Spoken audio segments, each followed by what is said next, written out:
Good morning, dear students. Part 1 એનું chapter number 7 પ્રત્યાવર્તી પ્રવાહ. ઇંગ્લિશમાં એને ઓલ્ટરનેટિંગ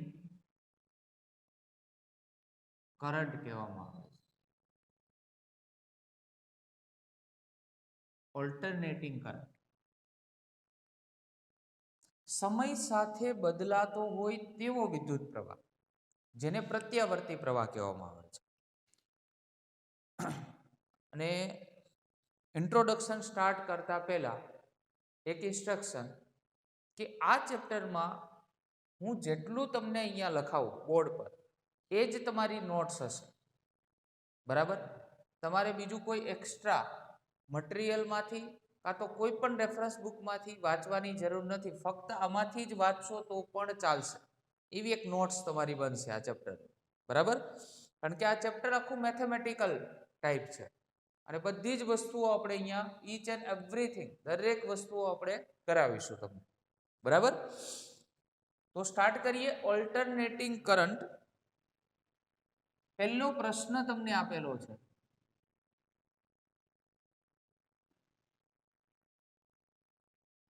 ઇન્ટ્રોડક્શનમાં છે. પ્રશ્ન પૂછાય નહીં, પરંતુ આપણે ખ્યાલ હોવો જોઈએ.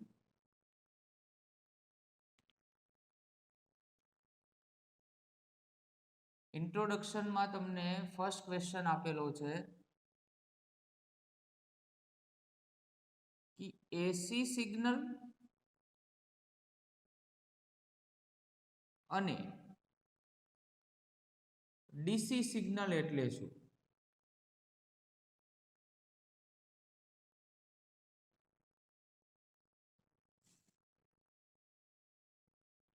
બરાબર? પહેલા તો એસી અને ડીસી સિગ્નલ સમજીએ અને બીજું જોડે પ્રશ્ન આપેલો છે, શા માટે એસી સિગ્નલનો ઉપયોગ કરવાનું પસંદ કરવામાં આવે છે?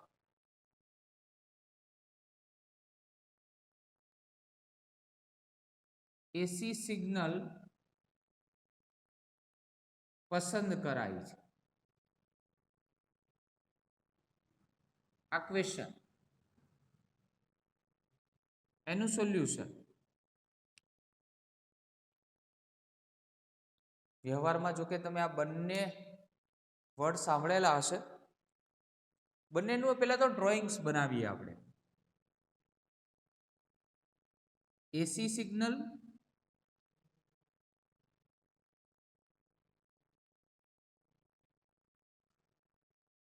અને ડીસી સિગ્નલ.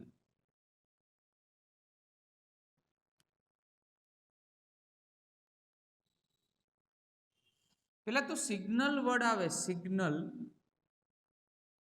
આ ઇંગ્લિશ વર્ડ છે. એમાં બંનેનો સમાવેશ થઈ જાય. વોલ્ટેજ અને કરંટ એટલે કે વિદ્યુત પ્રવાહ. એ સિગ્નલ વોલ્ટેજનું પણ હોઈ શકે અને વિદ્યુત પ્રવાહનું પણ હોઈ શકે. બરાબર? તો નામ એવું આપણે આપ્યું છે અલ્ટરનેટિંગ કરંટ. એસી અલ્ટરનેટિંગ કરંટ મતલબ સમય સાથે બદલાય. તો જે સિગ્નલ સમય સાથે બદલાય છે, જો અહીંયા આપણે સમય લીધો છે, આ એનો કંપ વિસ્તાર.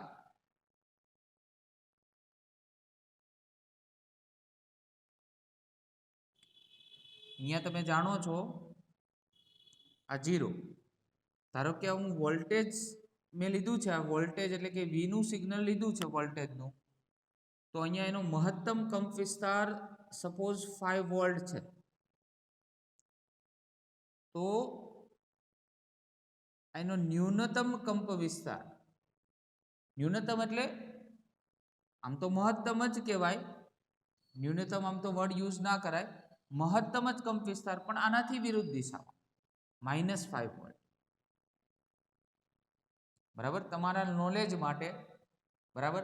એન્જિનિયરિંગ ક્ષેત્રમાં આગળ વધશો તો એમાં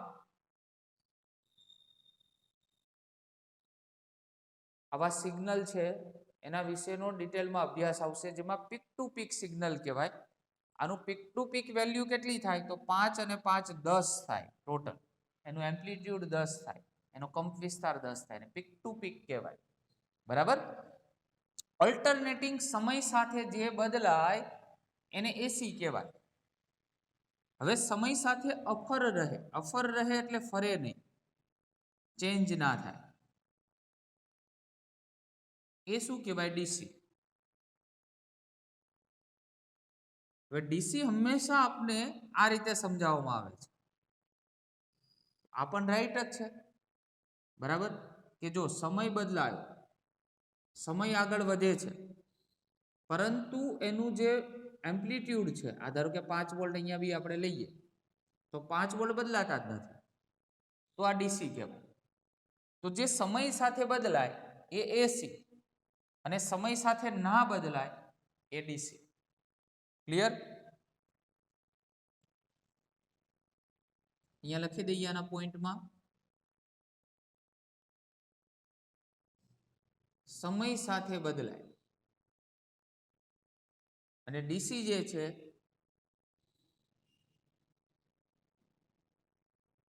એ સમય સાથે ન બદલાય. હવે બીજો પ્રશ્ન, કેમ એસી યુઝ વધારે કરવામાં આવે છે? એસીને પસંદ કેમ કરાય છે? તો પાવર જનરેટિંગ સ્ટેશન, તમે આ વર્ડ સાંભળ્યો હશે કે જ્યાંથી આ ઇલેક્ટ્રિસિટી પ્રોડ્યુસ થતી હોય, આપણી ઘરે જે વિદ્યુત ઉર્જા આવે છે, બરાબર, એ જ્યાં પ્રોડ્યુસ થતું હોય એ પાવર જનરેટિંગ સ્ટેશન, ત્યાંથી આપણા ઘર સુધી અને ઇન્ડસ્ટ્રીમાં આ રીતે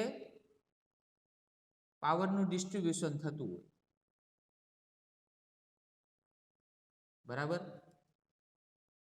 તો આ જનરેટિંગ સ્ટેશનથી લઈ અને આપણા ઘર સુધી અથવા ઉદ્યોગો સુધીનું અંતર એ તો ખૂબ જ લાંબુ હોય. તો ખૂબ લાંબા અંતર સુધી પણ એસીનું આપણે સરળતાથી પ્રસારણ કરી શકીએ છીએ, એનું ડિસ્ટ્રીબ્યુશન કરી શકીએ છીએ. બરાબર, એ એસીમાં પોસિબલ છે. કેવી રીતે પોસિબલ છે? તો વચ્ચે આ ચેપ્ટરમાં આપણે ભણીશું ટોપિકનું નામ છે ટ્રાન્સફોર્મર.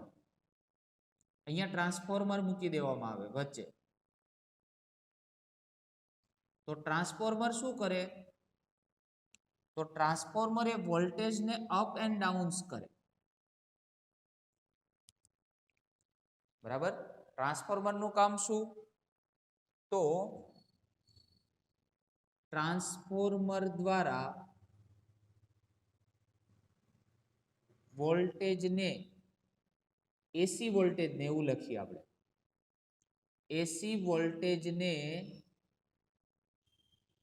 વધારી ઘટાડી શકાય.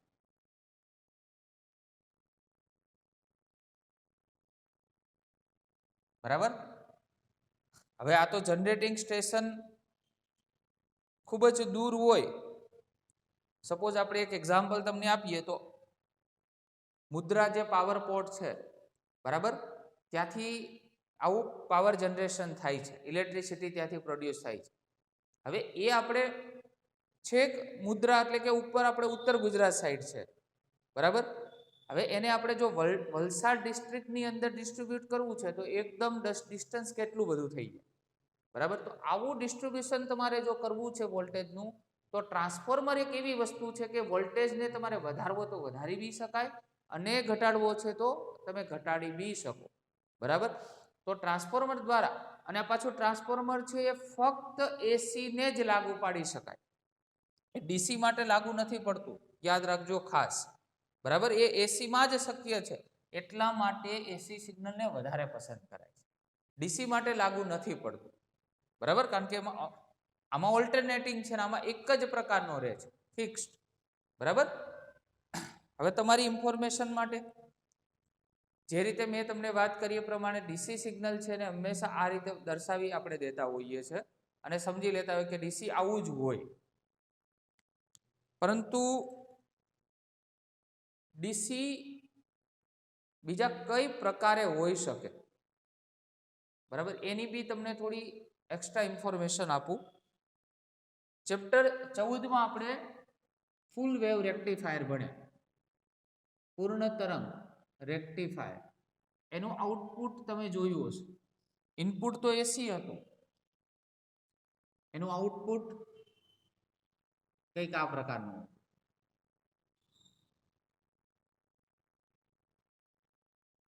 આ રીતે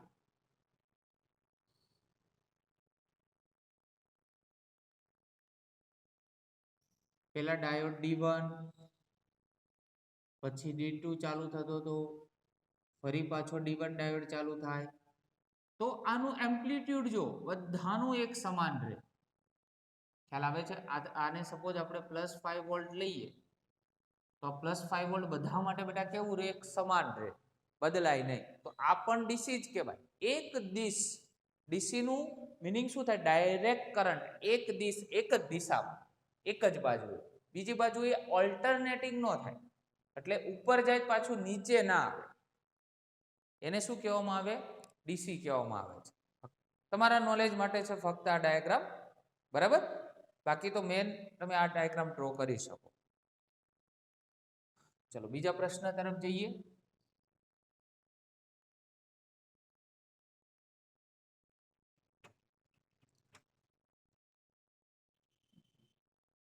પેલા હજુ એક બે પોઈન્ટ તમને સમજાવી દઈએ.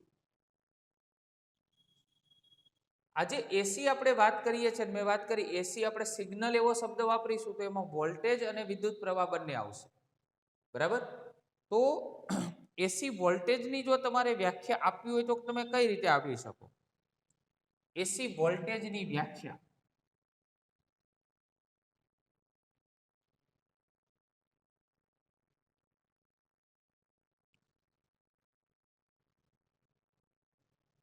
તો સપ્લાય માંથી મળતો વોલ્ટેજ જો સાઇન વિધેય અનુસાર બદલાય તો તેને એસી વોલ્ટેજ કહે છે.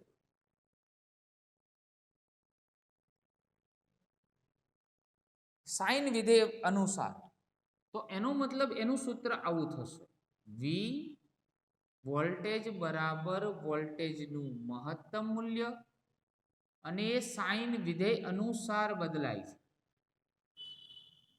તમારી ઘરે વોલ્ટેજ આવે છે ને, એનું કોઈ સૂત્ર પૂછે ને તો આવું થાય છે. કેમ? તો ફરીથી પાછા આ ડાયાગ્રામમાં આવો.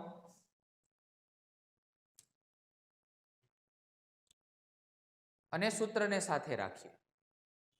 આ ડાયાગ્રામ અને આ સૂત્ર. તો V એટલે કે આપણે V નું સૂત્ર શોધવાનું છે. તો Vm ક્યાંથી આવ્યા? Vm એ વોલ્ટેજનું મહત્તમ મૂલ્ય છે. આ મહત્તમ મૂલ્ય, મેક્સિમમ વેલ્યુ ઓફ વોલ્ટેજ. અને સાઇન વિધેય, મેથ્સના સ્ટુડન્ટ જાણતા હશે, આ સાઇન વિધેયનો આલેખ છે. સાઇન વિધેય છે, બરાબર. એનો આલેખ કંઈક આ ટાઈપનો હોય, બરાબર. એટલે આ આપણે ગ્રાફિકલી જે રિપ્રેઝન્ટ કર્યું અને મેથેમેટિકલી રિપ્રેઝન્ટ કરવું હોય તો આ સૂત્ર મુજબ આપી શકાય. એનો મતલબ એસી વોલ્ટેજ સોર્સ, સોર્સ એટલે જ્યાંથી વોલ્ટેજ આવતો હોય, બરાબર, એ વોલ્ટેજનું સૂત્ર V બરાબર Vm sin ઓમેગા ટી, બરાબર. આ મુજબ એસી વોલ્ટેજનું સૂત્ર તમે આપી શકો. આ મોસ્ટ ઇમ્પોર્ટન્ટ છે, કારણ કે આ સૂત્રનો ઉપયોગ આપણે આ ચેપ્ટરમાં ઘણી વખત કરવાનો છે. ઓકે, એટલે મગજમાં ખાસ યાદ રાખી લેજો. કેવી રીતે આવ્યું એ અત્યારે તમને સમજાવી દઉં.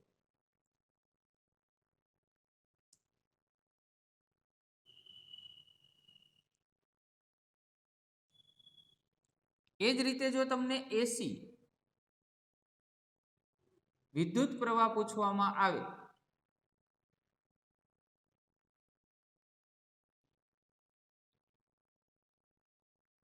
તો એસી વોલ્ટેજ વડે પરિપથમાં વહેતા પ્રવાહને એસી પ્રવાહ કહે છે.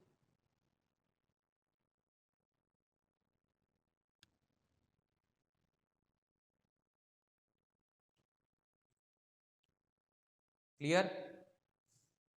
એસી વોલ્ટેજ થી જે પ્રવાહ રચાય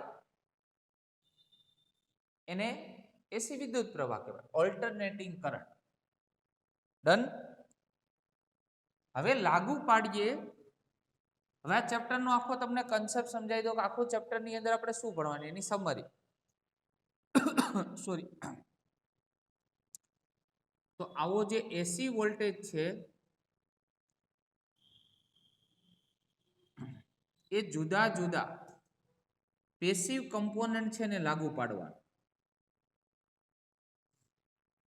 તો સૌપ્રથમ આપણે આર એટલે કે અવરોધને લાગુ પાડીશું. ઇન્ડક્ટર એટલે એલ ને લાગુ પાડીશું.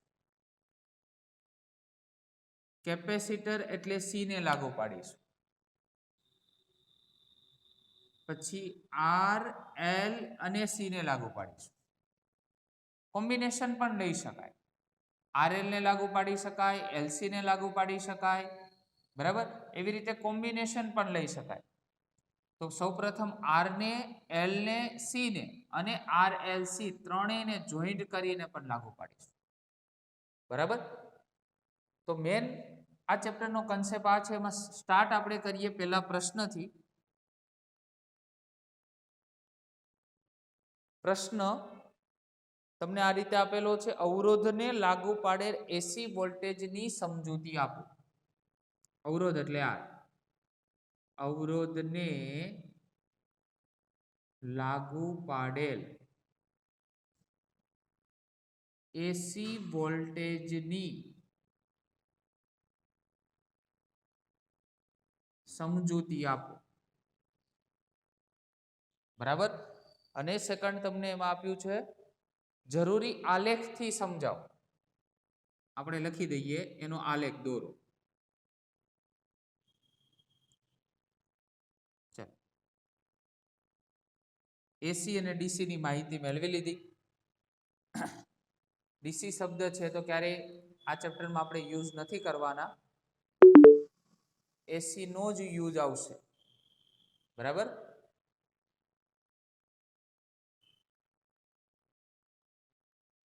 તો સૌપ્રથમ સર્કિટ ડ્રો કરીએ.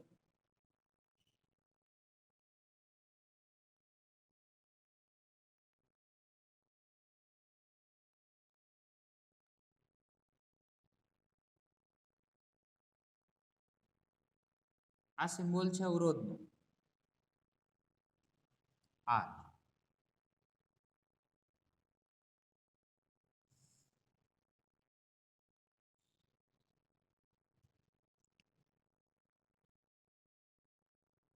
શું લાગુ પાડવાનું છે? AC voltage. ઈએમએફ ઈ, વોલ્ટેજનું ઈએમએફ ઈ. બાકી આનું સૂત્ર તો આપણે ઉપર લખેલું છે. જો તમે આ રીતે એસી વોલ્ટેજ લાગુ પાડો અવરોધને, તો એનું સૂત્ર કેવી રીતે બને એની થિયરી.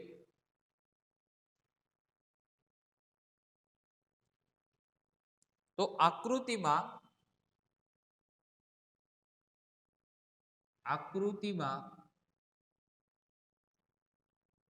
એસી વોલ્ટેજને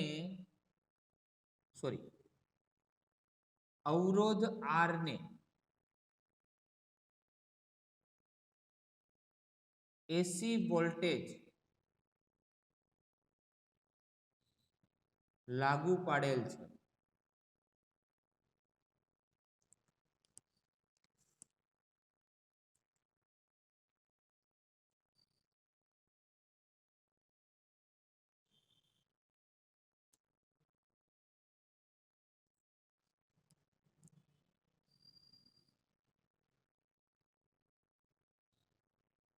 આ વોલ્ટેજ વડે પરિપથ માંથી એસી પ્રવાહ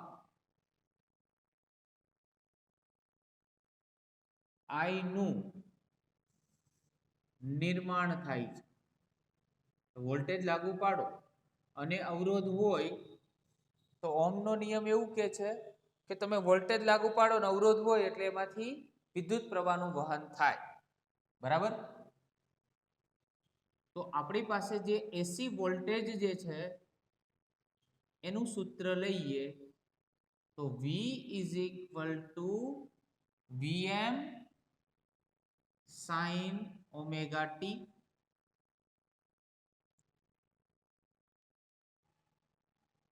ઓહમના નિયમ મુજબ V નું સૂત્ર શું હતું? V બરાબર IR, જેને આપણે લખતા નહીં ભાઈ, તમે તમારી હિન્ટ માટે અને વીર વડે આપણે દર્શાવતા હતા. બરાબર? તો V ની જગ્યાએ હું IR મૂકી શકું ઉપરના સૂત્રમાં. તો IR is equal to Vm sin omega t. બરાબર? જો I ને હું કરતા બનાવું તો Vm અને ડિવાઈડ બાય શું થાય? R sin omega t. હવે આ Vm ડિવાઈડ બાય R, તો હું R ને જો નીચે લઈ જાઉં, ફરી એકવાર R ને હું જો નીચે લઈ જાઉં તો આ વોલ્ટેજ મહત્તમ છે એટલે વિદ્યુત પ્રવાહ પણ મને મહત્તમ જ મળે. તો Im ના સ્વરૂપમાં મળે. એનો મતલબ Vm by R is equal to ફરીથી હું Im લખી શકું. તો I બરાબર Im sin omega t. હવે તમને જે બે સૂત્ર મળે છે એ સૂત્ર, આ પહેલું સૂત્ર તો આપણે એસી વોલ્ટેજ છે એનું આપણે પહેલેથી જ એક્સેપ્ટ કરી લીધેલું છે. હવે બંને સૂત્ર ઉપર નજર કરો તો ખાલી રાશિ બદલાય છે. પહેલામાં વોલ્ટેજ અને આમાં ફક્ત વિદ્યુત પ્રવાહ. બરાબર? બાકી સૂત્ર સેમ છે. જો આ V તો અહીંયા I, આ Vm તો Im, sin omega t તો sin omega t. તો સમીકરણ 1 અને 2 પરથી કહી શકાય કે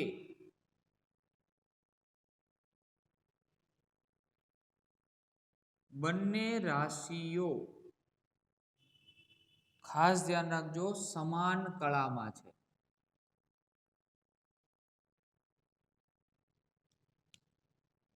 સમાન કળામાં છે એટલે શું?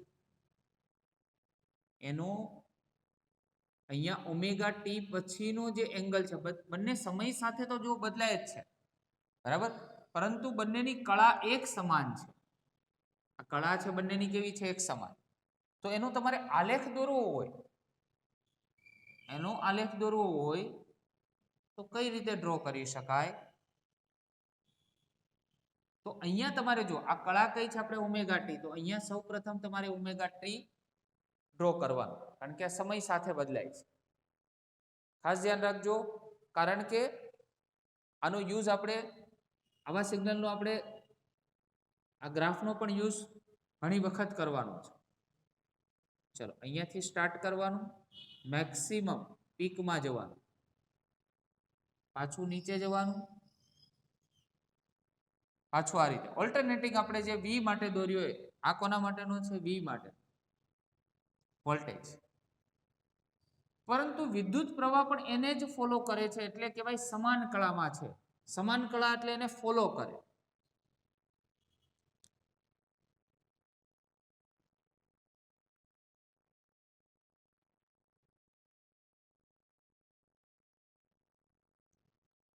આ જો એને ફોલો કરે છે.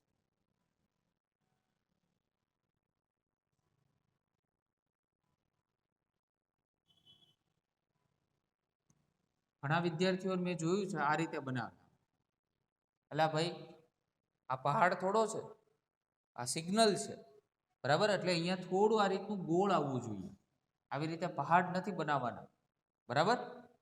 તો ધ્યાન રાખવાનું ખાસ, આ વી અને આ કોનું છે? આઈ નો ગ્રાફ. જો કળા નથી બદલાતી, અહીંયા તમને ખ્યાલ હશે આ 0 હોય, અહીંયા π/2 હોય, પછી અહીંયા પાઈ હોય, પછી અહીંયા 3π/2 હોય અને આ 2π હોય. એક આવર્તન આખું સંપૂર્ણ અહીંયા પૂરું થાય એટલે 360 ડિગ્રી કમ્પ્લીટ થાય, ત્યારે એક સાયકલ કમ્પ્લીટ થાય, બરાબર? એટલે હંમેશા યાદ રાખો આ સિગ્નલ, આ જે સિગ્નલ આપેલું છે ને એ 4 ભાગની અંદર ડિવાઈડ થયેલું છે, 1 2 3 and 4. તો હું ટોટલ જો આનો સમયગાળો એટલે આવર્તકાળ હું ટી લઉં ને, ટી કેપિટલ ટી, તો આ ટી નો કેટલામો ભાગ? ચોથો ભાગ, એટલે આ T/4 મળે. આનો યુઝ આપણે આગળ કરીશું, ખાસ ધ્યાન રાખજો. પછી આ ભાગ કેટલો થાય? 2T/4 થાય. આ ભાગ કેટલો થાય? 3T/4 થાય. અને આ ભાગ કેટલો થાય? 4T/4. હવે આને ભાગો તો આ ભાગ T/4, આ T/2, આ 3T/4 અને આ 4 4 કેન્સલ, એટલે આખું ટી થઈ ગયો પીરિયડ. આ રીતે ટી બને, બરાબર? તો આ તમારે લખવાનું નથી, આ તમારા નોલેજ માટે છે, બરાબર? આ ચોથો ભાગ, પછી ચોથા ભાગમાંથી 2 ભાગ, ચોથા ભાગમાંથી અહીંયા સુધીનો 3 ભાગ અને આ 4 ભાગ. તો આ રીતે T/4, T/2, 3T/4 અને ટી જેટલું મૂલ્ય તમને મળી શકે.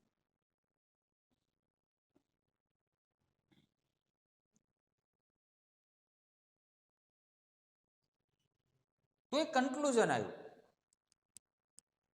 કે જો તમે એસી વોલ્ટેજ અવરોધને લાગુ પાડો તો વોલ્ટેજ અને વિદ્યુત પ્રવાહ બંને સમાન કળામાં જ હોય. બંને રાશિઓ એ સમાન કળામાં છે.